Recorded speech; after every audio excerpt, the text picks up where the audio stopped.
안녕하세요. 이지 AI 메디치 소프트입니다. 이번 9번째 래피드 마이너 심화 실습 시간에서는 신체 데이터를 활용하여 갑상선 질환을 예측해보고 시각화를 통해 가설을 검증해보는 시간을 갖도록 하겠습니다. 목차는 다음과 같습니다. 최근 인공지능이 의료계에도 도입되고 있는 만큼 이번 질병 예측 분석을 통해서 뜻깊은 시간이 되길 바랍니다. 그럼 시작하도록 하겠습니다. 로봇 수술을 도입하면서 최근 인공지능이 도입된 의료기기 개발과 원격 진료 등 의료 서비스 혁신이 이루어질 수 있도록 국가 및 민간 기업의 투자와 연구개발 규모가 급성장하고 있습니다. 이를 바탕으로 개인화된 치료 계획을 수립하고 사전에 질병을 예방할 수 있는 기회를 만들어 나갈 수 있을 것으로 생각됩니다. 특히 의료계에는 조사 결과 국민이 인식하는 가장 인공지능이 도입되어야 할 분야로 62.1%의 우세한 득표를 받은 바 이번 질병 예측 실습이 도움이 될 것으로 기대됩니다. 글로벌 헬스케어 시장 추이를 살펴보면 20년에서 22년 대비 71.8억 달러에서 155.8억 달러로 100% 이상 시장 규모가 증가하였습니다. 23년에는 전년 대비 50%의 정도의 시장 규모 성장이 기대됩니다. 이런 인공지능이 활성화되고 있는 의료계에서 갑상선 질환 데이터를 활용하여 질병을 예측한다면 비즈니스 가치 창출에 이바지할 수 있을 것입니다. 데이터를 살펴보겠습니다. 총 31개의 컬럼으로 구성되어 있으며 총 9,172건의 데이터를 포함하고 있습니다.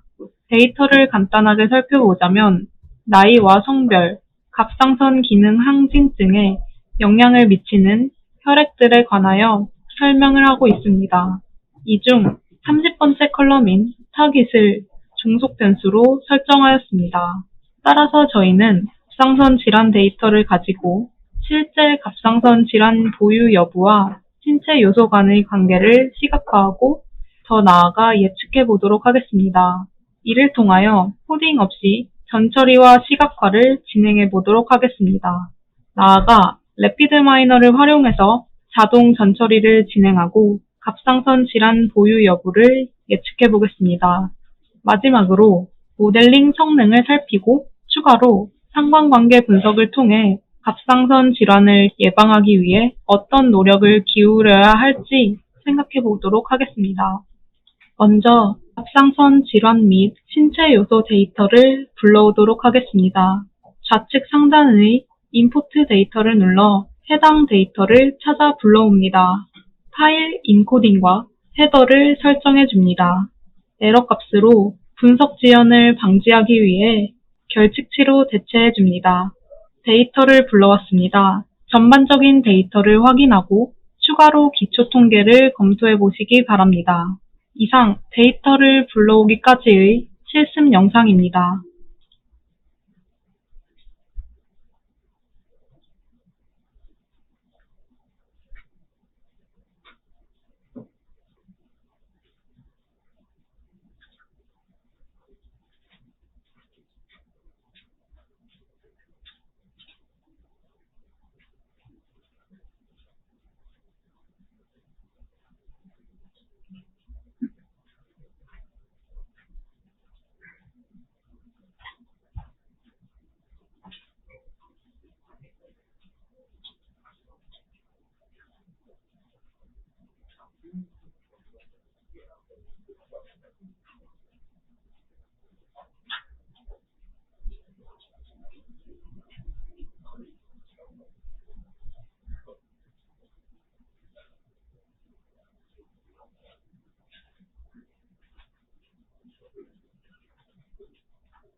데이터를 불러왔으니 시각화를 진행해 보도록 하겠습니다. 탄점도로 타겟 변수, 즉 갑상선 질환 여부와 호르몬 간의 관계를 시각화해 볼 텐데요. 이 그림에서는 결합 단백질 증가 증상이 있는 아이의 경우에 T4U 농도가 높게 관측되므로 결합 단백질 증가 증상과 T4U 농도 간의 역의 관계가 성립함을 알 수 있습니다. I와 J의 의미를 여기에서 확인할 수 있는데요. 이후에 진행될 시각화 차트 결과도 여기에서 확인해 보도록 하겠습니다. 1번 그림을 살펴보면 F는 갑상선 기능 항진증을 의미하는 값으로 F일 때 티록신 수치가 가장 높게 관측되고 있음을 볼 때 정의 관계를 가진다고 볼 수 있습니다. 2번 그림을 보면 T4 호르몬은 호르몬 과잉 대체실을 의미하는 N에 해당하는 경우 가장 높게 관측되고 있습니다.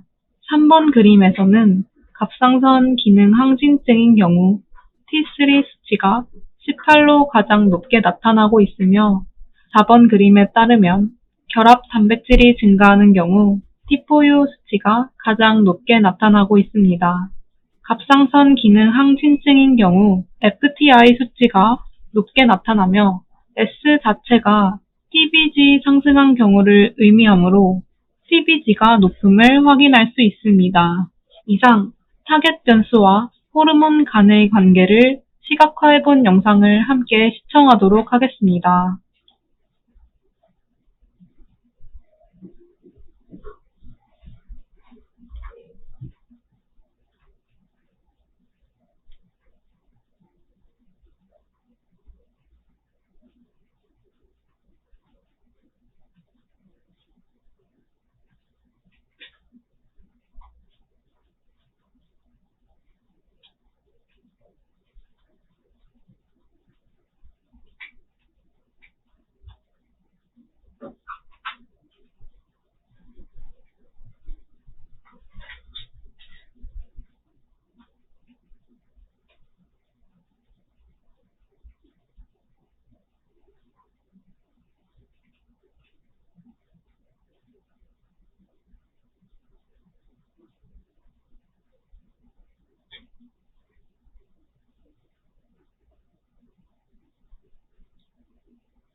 래피드 마이너의 자동 전처리 기능을 실습해 보도록 하겠습니다. 먼저 데이터를 불러옵니다. 다양한 기능을 실습해 보시기 바랍니다. 자동 전처리 기능에서 클렌징은 오토 클렌징을 통하여 자동으로 전처리가 가능합니다. 예측하고자 하는 변수를 타깃으로 지정하여 선택할 수 있습니다. 저는 예측하고자 하는 변수를 타깃으로 갑상선 기능 항진증 의료 진단을 선택하였습니다. 타겟 지정 후 자동으로 예측에 도움이 안 되는 컬럼은 제거해주지 않음을 알 수 있습니다. 타겟을 지정하고 영향이 낮은 컬럼은 제거하며 결측값 채우기를 하여 자동 전처리를 진행하면 30일 컬럼에서 20일 컬럼으로 변경된 결과를 확인하실 수 있습니다. 이상 자동 전처리 실습 영상입니다.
이제 전처리한 데이터를 토대로 모델링하는 실습을 하도록 하겠습니다.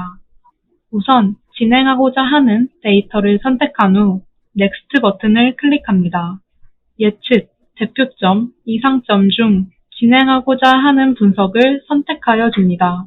여기서는 예측을 선택하였고 그 다음 예측하고자 하는 변수를 타깃을 지정합니다. 그리고 Next 버튼을 클릭해 줍니다. 갑상선 질환에 따른 그룹별 분포도를 확인할 수 있습니다. Next 버튼을 클릭합니다. 각 변수들 중 예측에 적합한지를 판단하여 간단하게 표시해 줍니다. 빨간색은 자동으로 제거해 줍니다. 해당 데이터를 바탕으로 인공지능이 자동으로 추천해주는 학습 모델입니다. 결정 트리, 랜덤 포레스트, 그레디언트 부스티드 트리로 학습을 진행해 보도록 하겠습니다.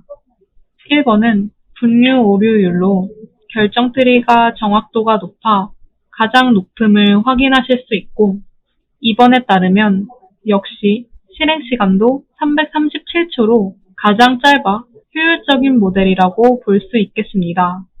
3번은 종합적인 결과를 나타내는 곳이죠. 결정 트리가 많은 마크를 받고 있는 걸 보아 결정 트리가 가장 적합한 모델이라고 할 수 있겠습니다. 이상 모델링을 적용해 본 결과를 살펴보겠습니다.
그렇다면 결정 트리 모델에 따르면 갑상선 항진증을 예측할 때 중요한 변수들은 무엇일까요?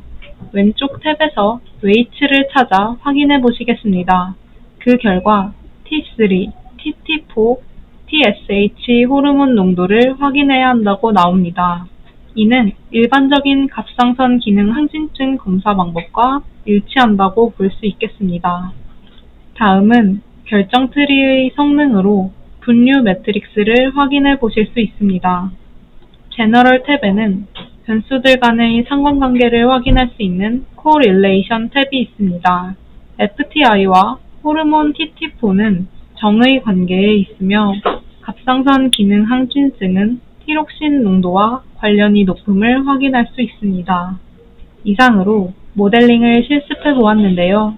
저희는 갑상선 기능 항진증을 예측하는 데 중요한 역할을 하는 호르몬을 확인할 수 있었습니다. 따라서 해당 호르몬 농도를 바탕으로 갑상선 기능 항진증을 예측하는 과정을 반영한 조기 진단 시스템을 구축하여 사전에 질병을 예방할 수 있습니다. 나아가 최근에는 영상인공지능을 통해 갑상선 질병을 찾고 있는데요. 결합한다면 보다 진단의 정확도가 높을 것으로 생각됩니다. 이러한 질병 예측이 헬스케어와 연관된다면 보다 높은 만족도와 신뢰도를 제고할 수 있을 것입니다. 이상 래피드 마이너를 활용한 8번째 심화 실습 시간이었습니다. 강의를 시청해 주셔서 감사합니다.